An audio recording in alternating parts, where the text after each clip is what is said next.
So hello everyone, hope you all are doing good. So जैसे कि हम John Milton की पैराडाइज लॉस्ट की समरी कर रहे थे और हाफ समरी मैंने आपको प्रीवियस वीडियो में कल करवा दी थी। अब उसके बाद हम जो हाफ समरी बचती है उसको डिस्कस करेंगे, राइट।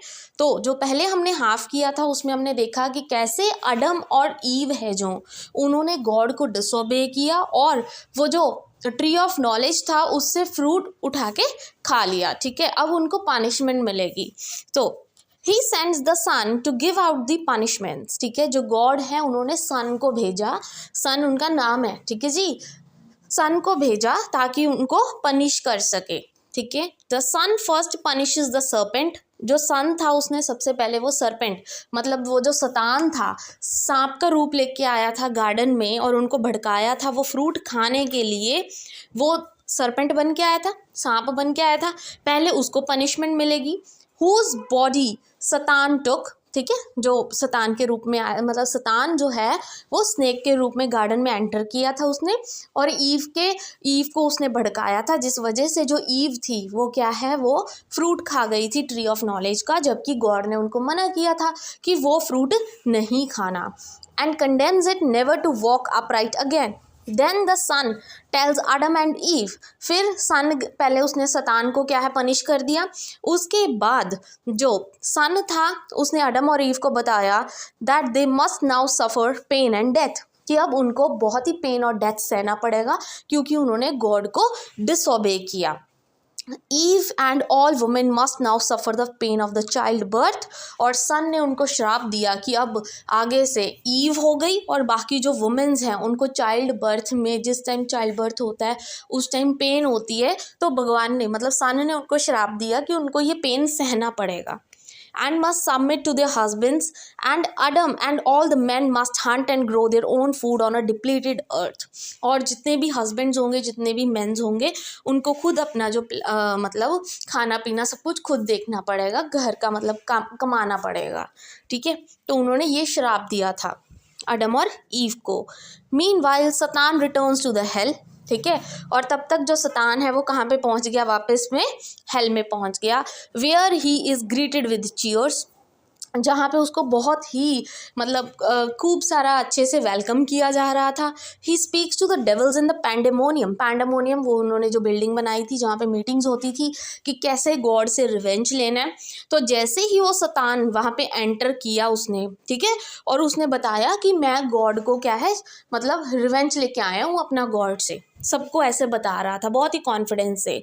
ठीक है, sin and death travel the bridge they build on their way to earth. ठीक है, फिर उसके बाद जो सिन एंड डेथ है जिन्होंने वो ब्रिज बनाया था हेल से लेके अर्थ तक पहुंचने का, फिर वो वहाँ पे गए। Shortly thereafter the devils unwillingly transforms into snakes and tries to reach the fruit from imaginary tree that shrivel and turn to dust as they reach them. ठीक है, फिर वैसे ही सारे जितने भी डेविल्स थे वो ट्री ऑफ नॉलेज के पास गए। ठीक है जी, वो उसका फ्रूट खाने ही वाले थे, तो एकदम से क्या हुआ, वो डस्ट में टर्न हो गए, धूल बन गए सारे। ठीक है, God tells the angels, God ने एंजल्स को बोला टू ट्रांसफॉर्म द अर्थ, कि अब अर्थ को बिल्कुल ही बदल दो आप। ठीक है, after the fall human kind must suffer hot and cold seasons. मतलब गॉड इतना गुस्सा हो चुके थे कि जो ह्यूमंस है वो तो मेरी बात ही नहीं मान रहे, मेरे जो पहला क्रिएशन था आदम और ईव उन्होंने भी मुझे डिसोबे किया। तो गॉड ने बोला बहुत ही गुस्से में आके कि जो अर्थ है उसको ट्रांसफॉर्म कर दो। मतलब वहाँ पे जो लोग हैं अब हॉट और कोल्ड सीजन्स जो होते थे समर विंटर वो नहीं मतलब इंजॉय कर पाएंगे, instead of consistent temperature before the fall on the earth. ठीक है जी, Adam and Eve fear their approaching doom. ठीक है जी, फिर जो अदम और ईव है उनको डर लगने लग गया कि अभी सरपेंट को तो देखो, शैतान को, ठीक है, जो सरपेंट के रूप में आया था, सांप के रूप में आया था, उसको तो हेल में भेज दिया। ठीक है, बट अब अदम और ईव को भी क्या है डर लगने लग गया। They blame each other for their disobedience and become angry at each other. Adam बोल रहा है कि ईव तुम्हारी वजह से ये सब हुआ है, ईव बोल रही है कि अदम तुम्हारी वजह से ये सब हुआ है। मतलब दोनों एक दूसरे पर क्या हो रहे हैं, गुस्सा कर रहे हैं। In a fit of rage Adam wonders why God has created Eve. फिर एक तरह से जैसे हम बहुत ही गुस्सा हो जाते हैं, फिर हम सोचते हैं कि यार इसको बनाया ही क्यों है भगवान ने, ठीक है। वैसे ही अदम सोचने लग गया कि ईव को बनाया ही क्यों भगवान ने, इसने तो गड़बड़ कर दी। Eve begs Adam not to abandon her. She tells him that they can survive by loving each other.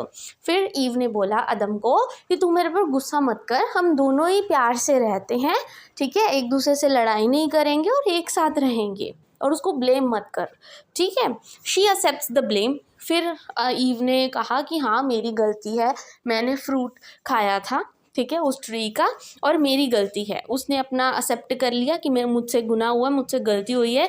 She has disobeyed both Adam and God, कि गॉड ने भी उसको मना किया था कि वो फ्रूट नहीं खाना है उस ट्री से, और अदम ने भी बोला था ईव को कि वो फ्रूट नहीं खाना है, ठीक है। बट उसने क्या किया, ईव ने डिसोबे कर दिया सर्पेंट की बातों में आके। She ponders aside, but he remembers their punishment and believe that they can enact revenge on Satan by remaining obedient to God. फिर वो कहते हैं कि अब हम अपनी गलती सुधारेंगे, ठीक है, और जो सर्पेंट ने मुझे भड़काया था वो चीज़ों का हम रिवेंज लेंगे। वो कैसे रिवेंज लेंगे, गॉड को ओबे करके। आगे से हम गॉड की हर बात मानेंगे। Together they pray to God and repent. फिर दोनों ही हाथ जोड़ के भगवान से माफ़ी मांगने लगे। God hears their prayers and sent Michael down to earth. फिर गॉड ने अपना एक और एंजल धरती पे भेजा जिसका नाम था माइकल, ठीक है। गॉड ने उनकी बात सुन ली जब वो अडम और ईव दोनों गॉड से प्रे कर रहे थे, अपनी गलती की माफ़ी मांग रहे थे। फिर Michael arrives on the earth, earth पे आया Michael, and tell them that they must leave paradise, ठीक है। फिर माइकल ने बोला अदम और ईव को कि आप पैराडाइज छोड़ के चले जाओ। पैराडाइज क्या था, उस गार्डन का नाम था जहाँ पे अदम और ईव रहते थे। But before they leave Michael put Eve to sleep and takes Adam up on the highest hill. फिर जैसे ही वो उनको छोड़ने को बोला कि तुम गार्डन छोड़ के चले जाओ, उससे पहले जो माइकल है उसने ईव को क्या है एक तरह से सुला दिया नींद में, और अदम को हाईएस्ट हिल पर ले गया, एक बहुत ही बड़ी पहाड़ी चोटी पर ले गया, और वहाँ पे उनको बहुत सी चीज़ें दिखाई जो ह्यूमन काइंड्स का फ्यूचर था, कि देखो ये दुनिया है, ये इनका आने वाला फ्यूचर है। माइकल ने सब कुछ अदम को दिखाया। Adam sees the sin of his children and his children's children and his first vision of death. Adam ने सब कुछ देखा कि कैसे मेरी मौत होगी, कैसे मेरे बच्चे होंगे, ये सब चीज़ें, वो क्या गलतियाँ करेंगे क्या नहीं, मतलब सब कुछ माइकल ने किसको, अदम को दिखाया कि ये चीज़ें होने वाली ह्यूमन बींग्स के साथ। Horrified he asked Michael if there is any alternative to death. और डरते हुए, ठीक है, डर तो लगता है किसी को भी कि मेरी मौत ऐसे होगी, तो अदम ने डरते हुए माइकल से पूछा कि क्या कोई रास्ता है या ऐसे ही होगा death. Generations to follow continue to sin by lust greed envy and pride, ठीक है। फिर उन्होंने बोला कि जनरेशन टू जनरेशन यही सब चीज़ें चलती रहेंगी, लोग लालच करते रहेंगे, एनवी और प्राइड सब में होता ही होता है, ये सब चीज़ें चलती हैं जनरेशन टू जनरेशन, और यही ह्यूमंस का हाल होने वाला इन फ्यूचर, ठीक है। They kill each other selfishly and live only for pleasure, कि ऐसे ह्यूमंस हो जाएंगे कि जो सिर्फ अपने प्लेजर के लिए दूसरों की जान तक ले लेंगे। Then Michael shows him the vision of Enoch. Enoch एक पर्सन है, उसका विजन दिखाया माइकल ने। माइकल तो एंजल था, जादू करके उसको सब कुछ दिखा रहा था उस चोटी पे कि क्या क्या हुआ। Who is saved by God, जिसको गॉड ने बचाया था, as his wording peers attempt to kill him, ठीक है। जैसे ही उसको उसके जो फेलो बींग्स थे वो मारने आ रहे थे, और कैसे गॉड ने उनको बचाया, माइकल ने ये सारी चीज़ें अदम को दिखाई। After this vision it's a time for Adam and Eve to leave the paradise. अब वापस क्या है, हिल से वो वापस आए दोनों, और ईव जो सो रही थी, ठीक है जी, वो उठी, और फिर फाइनली अदम और ईव पैराडाइज है वो छोड़ के चले गए। Eve awakes and tell Adam that she had a very interesting and educating dream. Eve जिस टाइम उठी तो उसने बोला अदम को कि मुझे एक बहुत ही अच्छा ड्रीम आया। Led by Michael, Adam and Eve slowly and woefully leave paradise hand in the new world. और फिर वापस जो माइकल है वो तो ऊपर चला गया गॉड के पास, ठीक है जी, बिकॉज वो एंजल था, अर्थ पे आया था। फिर उसके बाद जो अदम और ईव है दोनों ही हाथ में हाथ डाल के अपने एक न्यू वर्ल्ड स्टार्ट करने के लिए आगे चले गए। And this is all about the paradise loss कि कैसे जो ह्यूमंस हैं वो गॉड को डिसोबे करते हैं, उनकी बात नहीं मानते और फिर उनको क्या है उस चीज़ का भुगतान करना पड़ता है। ठीक है जी। So this is the whole summary. तो 2 पार्ट्स में मैंने समरी डिवाइड करके कंप्लीट कर दी है। इसके बाद हम नेक्स्ट समरी की बात करेंगे। ठीक है जी। एंड अगर ये वीडियो आपको अच्छी लगी हो, यूजफुल लगी हो, हेल्पफुल हो, then please don't forget to like and subscribe my channel. Thank you.